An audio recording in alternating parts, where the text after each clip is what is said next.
Hi guys! Kumusta kayo? For sure alam nyo na kung anong lulutuin natin ngayon dahil nakalagay na yan sa ating thumbnail. Yes guys, magluluto tayo ngayon ng biko. As you can see, nakaredy na yung 2 kilong malagkit. Binanlawan ko na yan guys ng 3 beses para ka lang nagsasaing, no? And then nilagyan ko siya ng 1 teaspoon na asin, pambalance sa tamis ng lulutuin nating biko.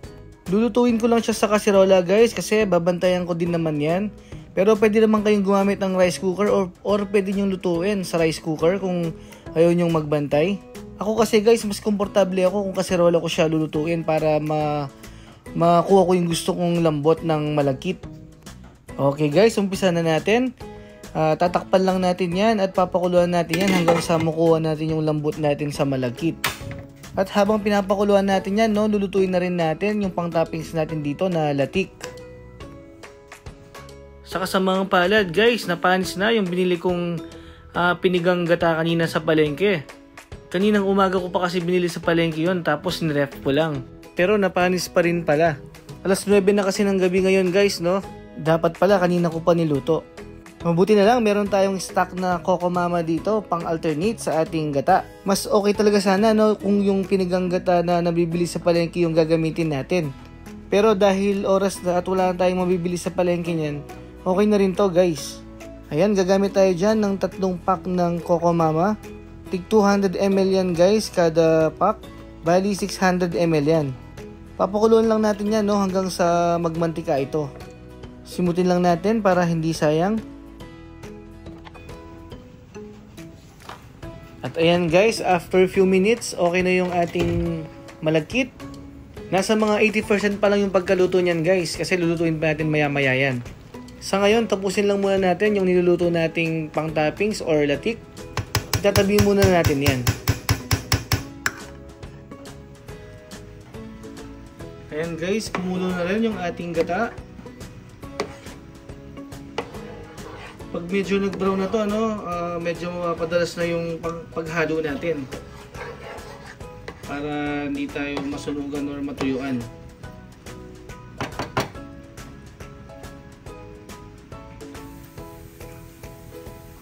After total of 20 minutes, okay na yung ating latik. Luto na yan, no? Pwede na natin patayin yung apoy. Then, i-drain lang natin ito at isi-set aside muna natin. Ngayon naman, ituloy na natin yung pagluto ng malagkit. Sa isang malaking kawali, maglalagay tayo ulit ng 3 pack ng Coco Mama. Simutin natin guys para hindi sayang.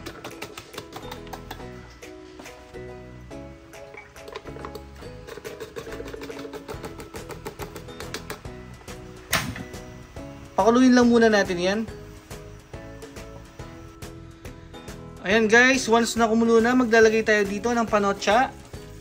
Nabibili to sa palengke, no? Bali, kalahati yan.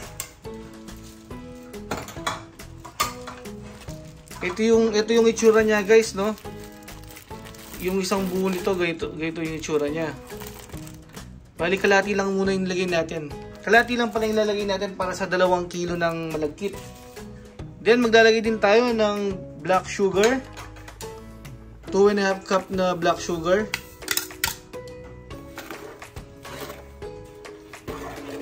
Haluin lang natin. Yung black sugar pala guys, alam ko sa palengke lang nabibili yun. Kung wala naman kayong mabiling ganun, pwede naman din yung brown sugar.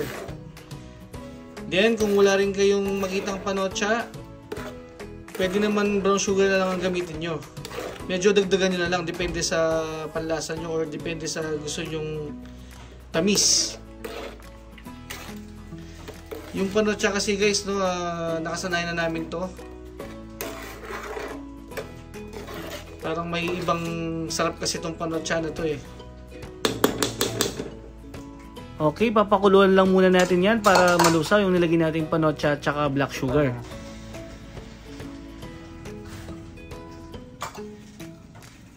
After 10 minutes, ganito na ang itsura ng niluluto natin.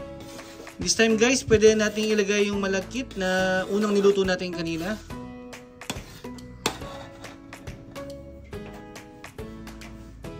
Ito yan guys, yung 2 kilo. Ang bigat. Yan. Ito na yung ano, no? Ito na yung madugong part, no? Medyo nakakangalay ito. Kailangan haluin mo ng haluin.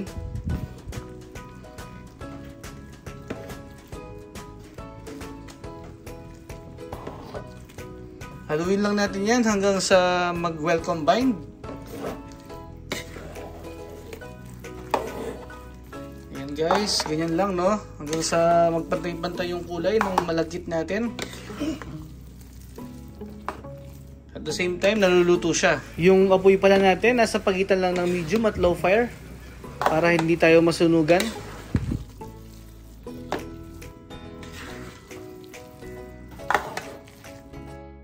After 10 minutes na paghalo, siguradong nahalo na ng mabuti yan, no? At saka pantay na rin yung kulay. Tamang-tama lang yung timpla niyan guys, hindi siya ganong matamis. Pag medyo matamis kasi, no, mauumay ka kagad. Lulutuin na lang natin ito ng mga 2 minutes at pwede na natin ilagay sa bilao.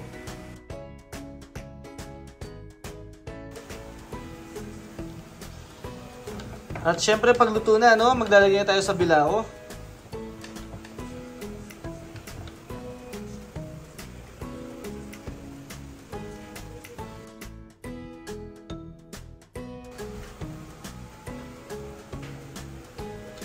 Pagkatapos ilapat lang natin sa bilao.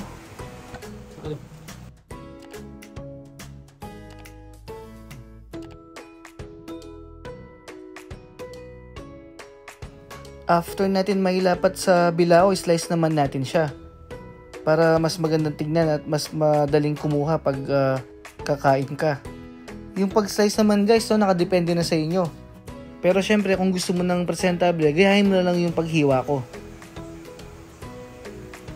After natin slice yan, maglalagay na tayo ng toppings. Yung niluto nating gata kanina na ginawa nating latik. Budburan lang natin yan guys. And then, pwede na itong kainin. Nakagawa pala tayo guys ng 2 bilaong biko. Ang gastos nito nasa around 500 lang to 600. Napakadali pang gawin at napakasarap nito. Kung hanggang ngayon nanonood ka pa rin sa video natin ngayon, maraming salamat sa iyong panonood. At kung nagustuhan mo naman ang content natin ngayon, maaaring paki-like and share. At kung hindi ka pa nakasubscribe, mag-subscribe ka na rin. Paki-click mo na rin yung notification bell para ma-update ka sa mga susunod pa nating video gaya nito. Okay guys, maraming salamat ulit. Bye!